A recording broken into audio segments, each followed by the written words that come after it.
Hey, it's Christy, and I want to share with you 5 lessons that I wish I knew when I was younger.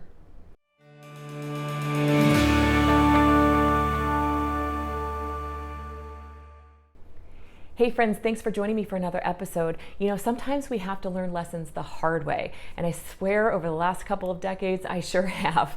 I wish I knew a couple of these things much earlier in my life, so I don't know where you're at in your life, but I wanted to share this with you right now. Maybe you can implement a little bit earlier than I did in my life and get a better start at adulting than what I did. So my very first paycheck I earned when I was 15, and I saw taxes and all my, money going all these different ways. I thought I was supposed to get all of it. So I wish I knew from my very first paycheck to put aside 20% of my take-home pay. Could you imagine, paycheck after paycheck, month after month, and year after year, what that accumulated value of 20% of your take-home pay might be current day for you? You could have used that money to have a down payment for a home, to start a business, whatever you want. Possibilities are limitless. But if you learned to live off of the 80% of your take-home pay and had that become a habit from your very first paycheck, imagine where you could be financially today. But it's never too late to start. So I want to encourage you right now, if you don't already do this, set up a separate savings account from what your checking account is and have 10% of your take-home pay go over and just learn to live off of the 90%. I'm telling you, it's not as hard as what your mind is telling you right now that it is, because if you're like most people who are like, oh my gosh, I'm just scraping by as it is, I'm telling you, go ahead and set aside that 10% and see what happens. It's amazing what you can create with what you actually have. Second lesson I wish I learned a little bit earlier: credit cards are not my friend, and they're not your friend either. It's great to have a credit card when it's accumulating points and miles and those kinds of things for traveling. It's great to have a credit card that you can go and put a rental car on because they don't always accept debit cards. It's great to have a credit card in case of an emergency and you need to put a large unexpected purchase on that without having to move money out of your emergency savings account. Sometimes that takes a little bit of time. So credit cards are great in that fashion, but let's face it, most of us carry a balance on our credit cards. Most of us are paying in the teens and 20s on our interest rates, and I would have saved myself a whole lot of money if I had known I didn't need to have a Macy's credit card. I didn't need to have a Victoria's Secret's credit card. Those get a lot of people in trouble, and I see when I'm doing credit report polls, I see a lot of people with hundreds, if not thousands of dollars on just little even store credit cards. And here's a difficult statistic to swallow. Households that carry a credit card balance average over $9,000 between credit card balances in their household. So it's a problem. And I think if we didn't start from the beginning, we wouldn't find ourselves in the problem that we might be in a little bit later in our life. So I wish I knew that credit cards are not my friend.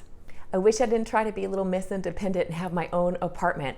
I wish all along that I had a roommate. Could you imagine $500, $700, $900 a month getting put into a savings account from somebody else helping me out with sharing an apartment or a home? So if you don't already, consider having a roommate and putting all that rent money aside into your savings.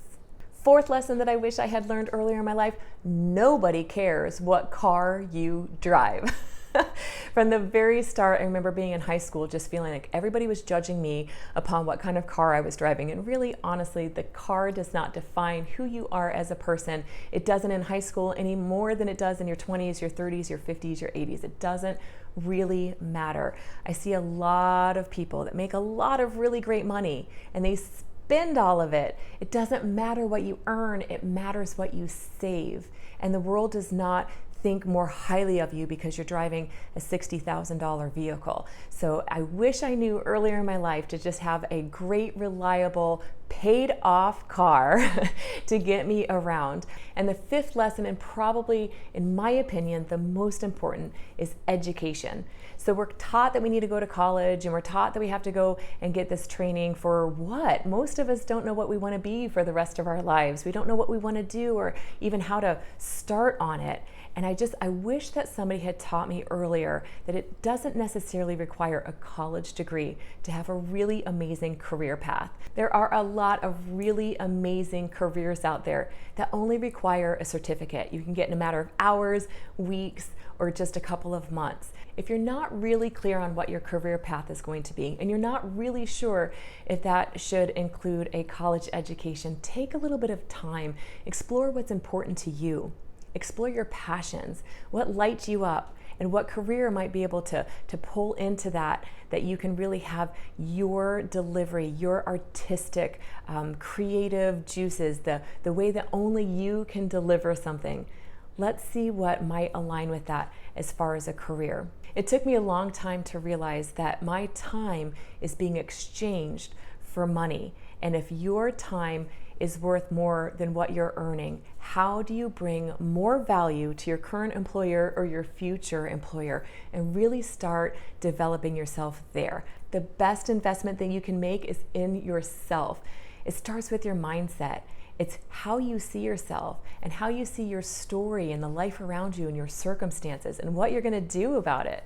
I hope as you're going down your journey and learning your lessons that you learn them earlier in life than what I have, so you can start implementing positive change so that you can have a future that you get really excited and lit up about. Thanks so much for joining me for another video. I'm so glad to be with you again, and until next time, stay well.